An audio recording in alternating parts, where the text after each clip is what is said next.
Welcome back for another wrap of the round, your weekly bite-sized summary of all the action from the Wink Toshiba Premier League.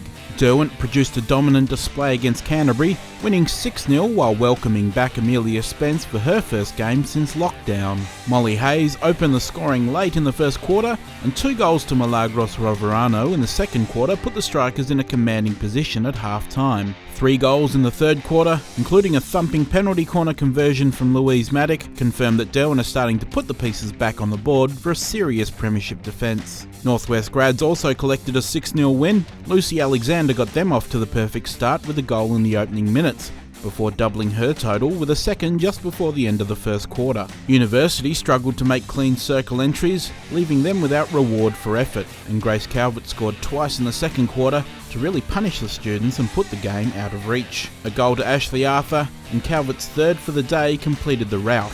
Diamondbacks and OHA played out one of the best games this season, taking to their mid-season clash with a finals-like intensity. The Maroons triumphed 2-1 on the back of an extraordinary performance from Emily Donovan. She scored the first goal in the 10th minute before Jean Flanagan equalised for the Ships from a penalty corner just minutes later. Donovan scored her second shortly into the second quarter, tucking away a penalty corner rebound to hand the lead back to the Diamondbacks. OHA pushed hard for an equaliser in the second half, but there were no further scores, just plenty of entertainment at either end as both sides desperately fought for the points. Confirming the scores in the men's competition, Oliver Arnold scored twice as Northwest defeated University 3-1, OHA won 2-0 over Diamondbacks, and Derwent survived a challenge from Canterbury to win 2-1. A quick check of the ladders now that we are past the halfway point. The Bulldogs have claimed top spot on the women's ladder, overtaking OHA, while the top 4 is pretty much locked in, and we can safely say all of them are genuine contenders. The points gap between the top 4 has also contracted,